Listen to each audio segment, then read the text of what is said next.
Hello, hello. Welcome back to another edition, I don't know, of ADHD Unedited, where we are going to dive into the email that I sent out earlier this week. So, this is around the idea of boredom and stillness and how tricky that is for ADHDers. I am going to do this. I'm recording it on a different thing as well. Anyway, I've made a video about how this is called ADHD Unedited because I'm not going to cut out all these little bits and pieces. I don't have the capacity. I don't have the spoons. I don't have whatever you want to call it. I don't have the patience. I don't want to learn a new skill right now, maybe at some point in the future, but today ain't the day. So when you see me kind of like doing things or not cutting out filler words or dropping the camera and not cutting that out, is because I am not editing these videos, which I know sounds insane to a lot of you, but I know myself and I know that I will get caught up in a bit of perfectionism, a bit of all or nothing. It will never see the light of day because I will pick it apart, all of that kind of stuff. So a lot of these, it's not that I don't rewatch them. I try to, but sometimes I just can't. So you get just what comes out of my mouth as we're doing these in real time. Well, not in real time, but you know what I mean. Anyway, so today we are going to chat about the fear of stillness. So I'm going to do today's video a little bit different than I've been doing the past ones. I'm going to read the email that I sent out on Sunday and then kind of have a commentary about how we can dive deeper into that. So if you want to take a look at the email, please go to my website. It is leahccoaching.com/momentum-monday. I will put this wherever you're seeing this, that that link will be somewhere. And then, yeah, you can just go to the blog post that will be titled Fear of Stillness. And you can read the email, and then this video will be there as well. So, hey again, if you're seeing me there as well. All right, so the email starts out, quick question. Have you ever felt anxious the second things got too quiet? And the reason I wrote this email is because I had this conversation with a client, and then as it normally does, this topic came up a few times within the span of a week. So it just felt authentic and kind of appropriate. And that's really how I write my Momentum Monday emails. Is it depends on what comes up that week, which is not great from a scheduling and or marketing standpoint, because I kind of never know what I'm going to write until the moment hits me and I'm like, oh, that's what I want to write about. Maybe I'll change that in the future, but for right now, that's what feels really good. So this topic came up. I had a client and she was like genuinely kind of afraid of boredom. She wouldn't let herself get bored, which was being confused with rest and just like downtime, chill time, that kind of stuff. So yeah. Have you ever felt anxious the second things got too quiet? Like your brain low-key panics when there's nothing to do, nowhere to be, no noise to drown out. Whatever the hell starts bubbling up and you're still, right? This is when you're just like, yeah, all right. That's why a lot of us are like, nope, gotta be doing something.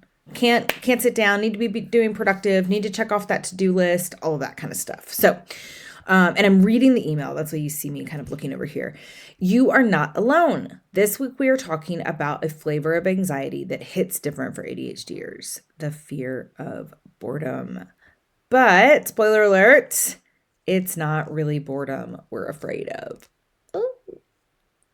I mean, think about like when we were kids. This is so funny when you think about when we were kids and we would get bored. Well, we would do something. We would be creative. We would go play a game. At least, I mean, I'm a millennial. I'm 40. Me and my brother would, play a board game, go outside, maybe play a little like Nintendo if we were allowed. Screens definitely were not as big of a thing. But as adults, especially now, when we get bored, I feel like all of us just kind of reach for our phones. And that sucks. Not to say that dopa scrolling doesn't have a place. It definitely does. I think it's great in a lot of ways, but I think it's also detrimental in a lot of ways. It's giving us this massive dopamine spike. And I don't know, there's this whole school of thought that it's fake dopamine, it's not real. I kind of disagree with that. It is dopamine. It's real. It's very real. It's different than what the dopamine you're getting from doing a workout, going out in nature, hanging out with a friend, playing a board game, playing card games, something like that. It's different dopamine, but it's still dopamine. Don't get it twisted.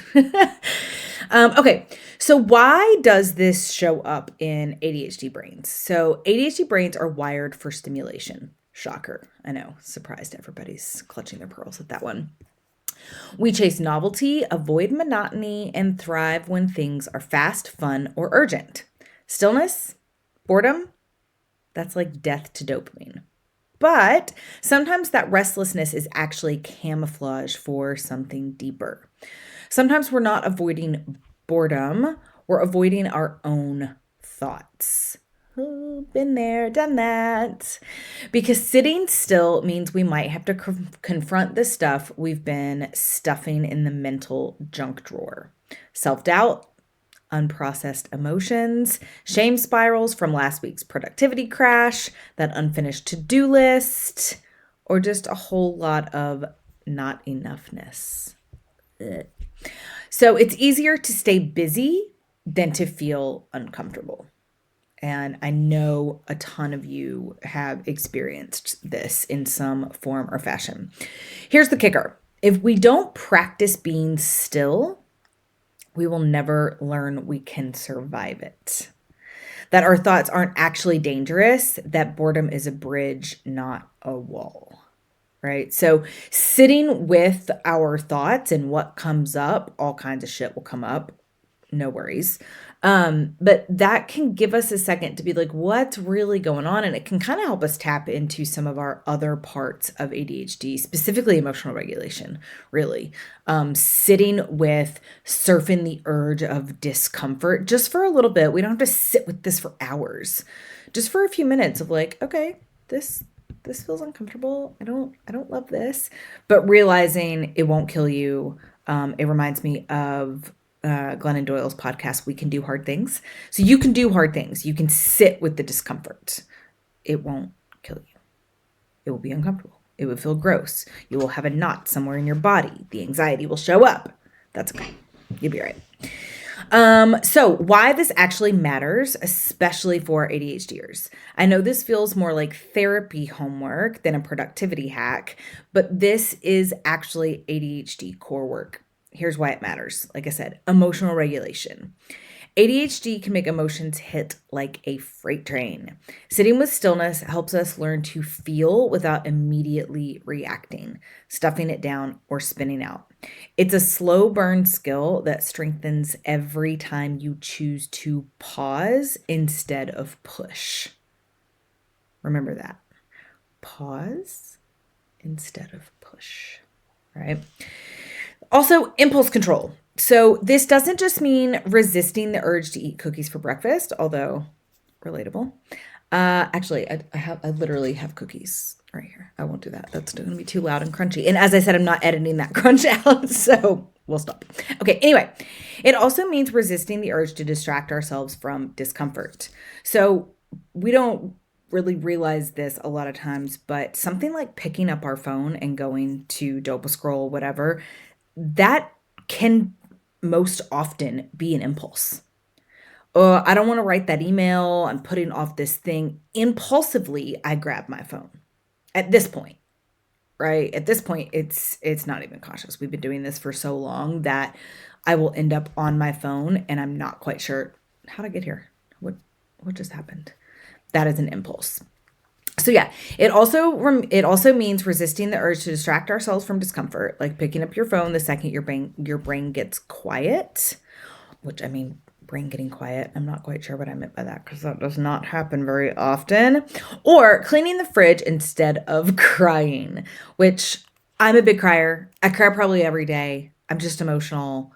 It can be something on Instagram, something that I see of a dog getting rescued, and I'll be like, oh God. And I know for some of you that is unfathomable to have that much emotion. I'm a big fan of a cry. I know that people look at it as a weakness or falling apart or this and that, but it is your body releasing emotions. And in my mind, it is a healthy way to release those emotions instead of keeping them trapped, pushing them down, pushing them down. It's like a pressure cooker. I don't have anywhere to go. And I know that that can get a little bit woo-woo for people of like, emotions don't like stay in your body. I think that they do. I think that they do stay in your body. And so if we're just pushing things down and pushing things down and pushing things down, they rise up and you feel like you're being strangled. And so, yeah, really looking into what are you avoiding and why are you avoiding it? So sometimes you need to cry. Sometimes you need to scream into a pillow. That's not dysfunction. It is leaning in and releasing. Like I said, it's a release. All of those things are a release. Screaming into a pillow, punching a pillow, taking a cold shower, taking a hot shower, crying, going for a walk, going for a run, doing 15 jumping jacks. All of those are ways to emotionally regulate. Work with your breath, right? Intentionally work with your breath. I heard somebody the other day, like, giving shit to breath work of like, oh my God, you don't know how to breathe. It's like, it's not what's happening. This is intentional. So with intention, we are taking big inhales, extended exhales, kicking in that parasympathetic nervous system, reminding your body that you are okay, you are safe. It allows you to go into rest and digest versus fight or flight. If you're taking deep breaths, you cannot be being chased by a tiger, right? Which is basically what our body is thinking when we go into fight or flight. So there is no need to hold on to that shit. It will only build up and eventually feel like it is strangling you. I feel like I already said that, but it's in the email, so here we are. So yeah, if your quiet moment brings up tears, rage, the urge to scream into the void, or punch a pillow, that is not a failure. That's energy moving. It's your nervous system processing what's been backed up in the queue. So habits to try this week. Let's not aim for inner peace just yet. Let's aim for inner tolerance. Start small. Schedule a 5-minute sit with it session. If 5 minutes sounds excruciating and too much, start with 1 minute, 2 minutes. Pick a reasonable time for you. Sit with it. Pick one moment this week to sit in silence. No phone, no music, no podcast. Just 5 minutes. Breathe. Stare at a candle. Whatever. Just be. Just sit there. And I know a lot of us are like, I don't have 5 minutes to just sit still. You do. You do. And like I said, even if you don't have 5 minutes, you have 1 minute. Just take 1 minute. How many minutes are in a day? I should know that. I think there's a song. 1 minute out of your 24 hours to just sit for a minute and see what comes up. Name the noise. If a heavy or critical thought pops up, call it out like the weather. Oh, there's the I suck at life cloud again. Naming equals power. So naming these anxieties, naming what the feeling is going to give you a bit more control, and it's going to kind of separate that from you. Oh, that's rage that is showing up. Where is that coming from? I didn't even realize I was angry. I thought I was tired, right? So naming what's coming up can be really powerful. Create a boredom buffer toolkit. After sitting still, give yourself options. Go for a walk, stretch, fold socks. You're not avoiding, you're transitioning. ADHDers really struggle with transition. This is something that has come up quite a bit. If you go to the Momentum Monday blog post link on my website, you will also find an email about transitions, why they're hard for us, some things that you can implement there. So check that one out. Use a timer to contain the discomfort. Your nervous system can do 3 minutes or 5 minutes. Use a timer and give your emotions a safe window to move through you. So a lot of times, like I said, we will think, oh my gosh, I cannot sit here for 5 minutes. Try it. Get yourself a little visual timer. I'm going to set that for about like that's 5 minutes. 5 minutes, y'all. I know that we all know this. 5 minutes is 300 seconds. That's it. 300 seconds. I don't know why that math blows my mind. It's obvious. We know how many minutes, or we know how many seconds are in a minute. We can all do the math. 300 seconds. That's it. You can do that. I promise you can. Okay, so action item. This week, take 1 moment of intentional stillness. No distractions, just you and whatever bubbles up. Let it feel weird. Let it feel big. Let yourself cry, scream, breathe, or stare at the ceiling wondering what the hell you're doing. Be like, what the hell's Leah telling me to do? It all counts.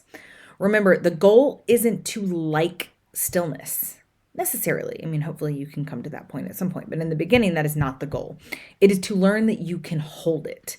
It's to know that you can survive it and realize you're stronger than the thoughts you're scared of. That's where emotional strength starts. It's just like building a muscle, just like you would build your shoulders, your arms, your legs, your booty, whatever it is. You've got to utilize it. You've got to practice it. That's the only way that it gets easier and it gets stronger. So your sit with it moment got you feeling some type of way? Let me know. Let me know how this feels for you. Send me an email. Find me on Instagram, adhd.coach.leah. Send me a DM. Comment on YouTube. However you found this video, let me know what comes up for you, if that feels safe. Let me know how you dealt with it. Let me know if that helped you with some of that boredom anxiety, some of that fear of nothing to do to distract myself. Again, we're not trying to completely eliminate this at the beginning anyway. We're just trying to reduce it. We want reduced fear of boredom, fear of stillness. So yeah, let me know how it goes. Good luck. 300 seconds. You got this. Okay. See you soon. Bye.